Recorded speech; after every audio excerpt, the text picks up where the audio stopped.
생각이 바뀌면 수익이 보인다. 역발상 투자의 문현진 멘토입니다. 오늘도 많은 종목들이 급등이 나오고 많은 종목들이 급락이 나오고 있는데요. 이런 과정에서 우리가 가야 할 길 상한가에 들어가는 종목들 체크해보면 답이 나올 것 같습니다. 도움되신다면 좋아요와 구독 그리고 알람 설정까지 반드시 부탁드리면서 바로 출발을 해보도록 하겠습니다.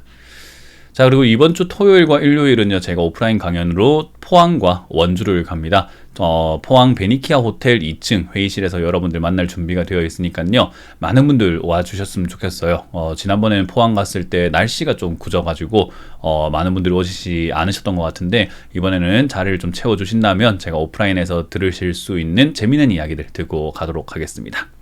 자, 그리고 강원도 원주시로 제가 갑니다. 원주도 이제 저희가 시티호텔 3층에서 준비가 되었는데요. 원주도 이렇게 많은 분들이 와주시면 좋을 것 같습니다. 저희가 원주를 자주 갈 수 있도록 여러분들이 와주셔가지고 저희가 자주 가서 여러분들과 만난다면 얼마나 좋을까 생각을 해보네요. 그래서 많은 분들 와주시면 좋을 것 같네요. 자, 그럼 일단 오늘 시장에 대해서 한번 살펴본다면요, 시장은 일단은 위쪽으로 방향을 틀고 올라가고 있습니다. 계속해서 이 박스권으로 만들어가는 그 형태를 보여주고 있고요.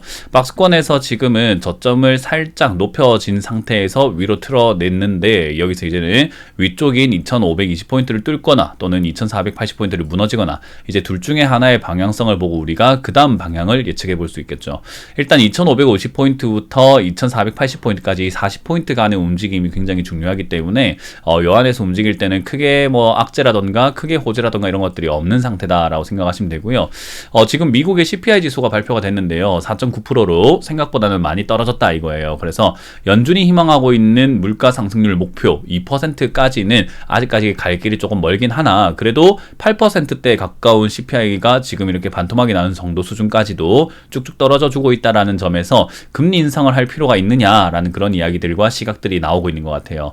더군다나 이제 연준에서 CPI 지수가 발표가 되었지만 근원 물가 지수가 쉽게 떨어지지 않고 있다는 점들을 생각 한번 해볼 때는 또 금리 인상을 이제 안 하거나 또는 금리 인하로 돌아설 필요까지 있겠느냐라는 이야기들이 점점 오가고 있는 거죠. 뭐 어쨌든 뭐 다음 FOMC에서는 금리가 동결될 확률을 거의 뭐 시장에서는 90% 정도로 예측을 하고 있는 것만큼 지금 이제 금리 인상의 속도는 확실히 더뎌지기는 하겠다라는 생각이 들죠.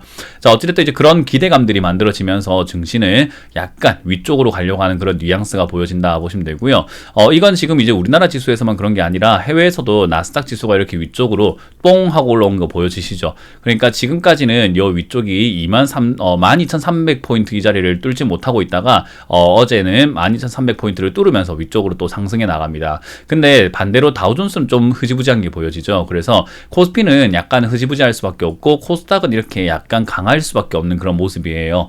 왜 그런가 하면은요, 이거 지금 요즘에 상승장의 원인이 뭔가 하면요, 테마주죠. 사실은 테마 순환매 장세가 만들어지면서 올라가고 있는데 실적보다는 테마 쪽으로 많이 쏠림 현상이 생겼고, 실적은 어차피 안 좋을 거 뻔히 알고 있기 때문에 대형주들이 간다기보다는 코스닥 쪽이 이렇게 움직이는 경우가 많은 거예요. 어쨌든 지수라고 하는 것은 시가총액의 합을 점수화 시켜 놓은 거기 때문에 시장에 돈이 많이 들어오고 종목들이 전체적으로 올라가기 시작한다면은 시장이 좋아서라기보다는 돈이 들어와서 올라간다 생각하시면 되거든요. 그래서 이 순환매 장세에서는 코스닥이 상승세가 나온다기보다는 그 상승을 한 상태에서 아마 변동성 장세가 만들어질 가능성이 높다라고 보면 되고요. 코스닥은 크게 움직이지 않을 가능성이 높습니다. 그러면 우리가 코스닥을 보면서 대응을 해야 될까, 코스피를 보면서 대응해야 될까라고 한다면 시장의 주도권은 결국 코스피가 들고 있습니다. 그렇기 때문에 코스피가 여기서 박스권을 만들면서 움직일 때 코스닥은 더 큰 상승이 나올 수 있지만 어쨌든 얘가 크게 가지는 못하겠다. 근데 이제 코스닥은 아무래도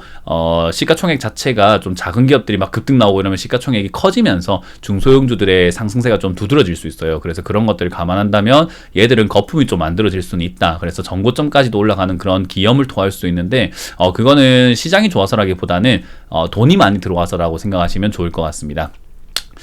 자, 어찌됐든 이제 그런 상황들이 만들어지고 있는 과정에서 오늘 급등 나와서 상한가에 들어간 종목들이 일단 시간이 지나면서 더 늘어날지는 모르겠으나 지금까지는 두 종목으로 보여집니다. 최근에 이제 장 마감쯤 되면 막 8종목, 9종목으로 상한가가 늘어나면서 막바지에 끌어올리는 종목들도 꽤나 많이 보여지는데요. 그건 하나의 시장의 또 트렌드기도 하고 흐름이기도 하기 때문에 요즘 상황은 좀 그렇구나라고 보면 되고요. 지금은 일단 두 종목이 상한가에 들어가 있고 이 두 종목이 거의 메인이 될 수 있다 보시면 되겠습니다. 그리고 10% 이하로 이상 급등이 나오고 있는 기업들은 25종목인데 역시 자동차 관련주, 화장품 관련주 이런 것들이 좀 여전히 보이고 있고요. 그리고 사료 관련주들도 조금 보인다는 거, 컨텐츠 관련주들도 좀 보인다는 게 특징이지 않나 그렇게 보여지네요.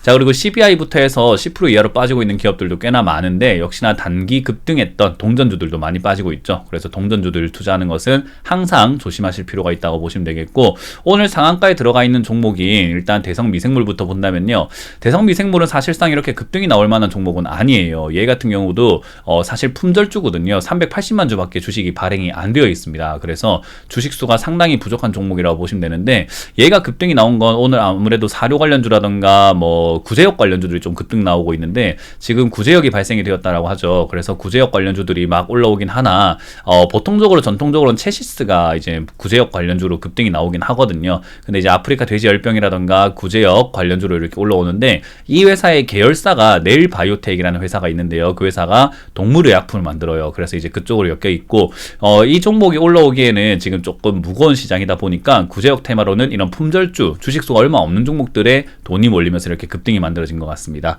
자, 어쨌든 이거 구제역은 항상 주기적으로 나오는 테마긴 해요. 2019년에도 구제역 나왔다 해가지고 이렇게 급등이 나오기도 했고, 지금도 급등이 나왔는데 이건 단기적으로 끝나버리는 경우들이 좀 많습니다. 그래서 구제역 관련주들은 여러분들이 단기 급등 이후에 단기 폭락으로 바로 이어지는 경우들이 많습니다. 이때 구제역 발생이 됐거든요. 그래서 이때 급등이 나오고 바로 폭락으로 만들어지죠. 그래서 이런 테마들은 오래 가지는 못한다라고 생각하시면 돼요. 그래서 이거는 들고 계셨던 분들이 탈출 로트로 이용하시고, 구제역 관련주로 테마로 단타를 치시거나 하기에는 조금은 리스크가 있다라고 보시면 좋겠습니다.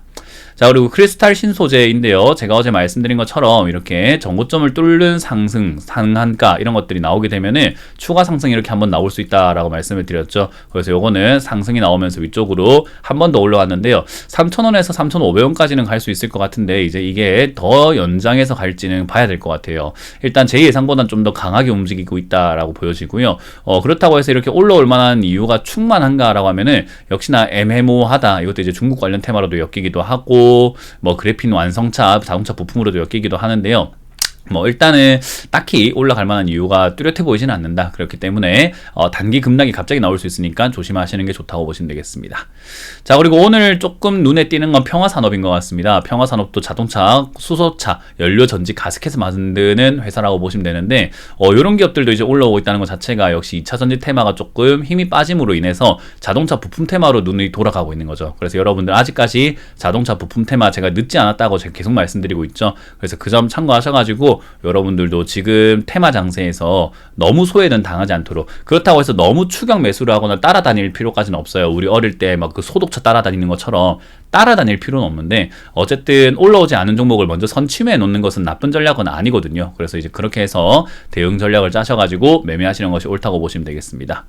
자, 또 오늘도 상한가에 들어간 종목들 보니까 강하진 않아요. 시장이 강하게 움직이는 것도 아니고 테마가 강하게 형성이 된 것도 아니기 때문에 약간 흐지부지하게 지나갈 가능성이 높은데, 제가 항상 말씀드리죠. 좋은 장이 있으면 안 좋은 장이 있고, 안 좋은 장이 있으면 좋은 장이 있다. 그리고 이렇게 흐지부지한 장도 있는데, 모든 장들이 우리가 어쨌든 겪어가야 되는 장세고 받아들여야 되는 장세 아니겠습니까? 날씨가 흐리다고 해서 우리가 슬퍼할 필요도 없고, 맑다고 해서 너무 좋아할 필요도 없고, 그냥 항상 그 날씨에 따라서 살아가듯이 주식도 좋은 장, 안 좋은 장에 따라서 우리가 살아가기만 하면 된다라고 보시면 되겠습니다. 자, 어쨌든 어떤 날씨가 또 다음 날에 나올지 기대를 한번 해보면서 어떤 대응 전략을 짤지 또 예측을 한번 해보면서 오늘 하루도 보내보시면 되겠습니다. 자, 이렇게 마무리 짓도록 하겠습니다. 지금까지 역발상 투자의 문현진 멘토였습니다. 고맙습니다.